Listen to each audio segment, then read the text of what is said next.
আসসালামু আলাইকুম প্রিয় এসএসসি 2026 পরীক্ষার্থীরা। আজকের এই ভিডিওতে আমরা খুবই গুরুত্বপূর্ণ একটি বিষয় নিয়ে কথা বলবো। আজকের এই ভিডিওর বিষয়টি হচ্ছে তোমাদের পরীক্ষায় কোন কোন ক্যালকুলেটর ব্যবহার করা যাবে। অনেকেই আমাকে কমেন্টে বা ইনবক্সে জিজ্ঞাসা করেছো, ভাইয়া কোন ক্যালকুলেটরটা কিনবো, কোনটা পরীক্ষায় ব্যবহার করা যাবে আর কোনটা ব্যবহার করা যাবে না।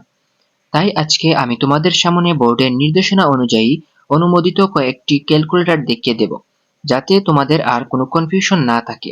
প্রথমেই একটা বিষয় পরিষ্কার করে রাখি, এসএসসি পরীক্ষায় শুধুমাত্র নন প্রোগ্রামেবল সায়েন্টিফিক ক্যালকুলেটর ব্যবহার করা যাবে, অর্থাৎ যেসব ক্যালকুলেটরের প্রোগ্রামিং করা যায় বা অতিরিক্ত মেমরি ব্যবহার করে তথ্য সংরক্ষণ করা যায়, সেগুলো পরীক্ষায় সম্পূর্ণ নিষিদ্ধ। এখন আমি তোমাদেরকে বোর্ডের সাধারণত অনুমোদিত 8টি ক্যালকুলেটর মডেল দেখাচ্ছি।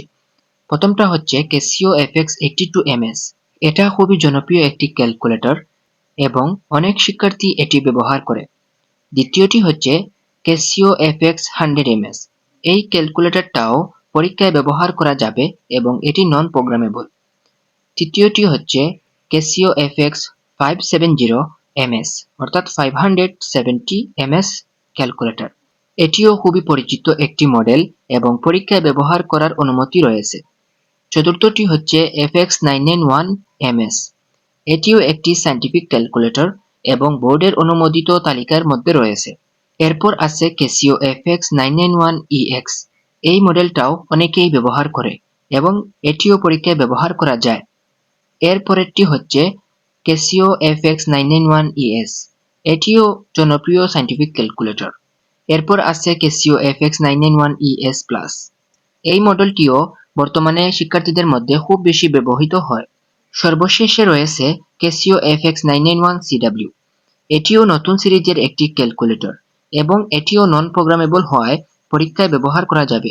এখন একটা গুরুত্বপূর্ণ কথা বলি, যদি তোমার ক্যালকুলেটর এই তালিকার মধ্যে থাকে তাহলে একদম নিশ্চিন্তে পরীক্ষায় ব্যবহার করতে পারবে। আর যদি তালিকার বাহিরে অন্য কোনো ক্যালকুলেটর ব্যবহার করতে চাও তাহলে অবশ্যই দেখে নিবে এটি নন প্রোগ্রামেবল কিনা, কারণ প্রোগ্রামেবল ক্যালকুলেটর বা গ্রাফিং ক্যালকুলেটর ব্যবহার সম্পূর্ণ নিষিদ্ধ। তাই নতুন ক্যালকুলেটর কিনতে গেলে একটু সতর্ক থাকবে।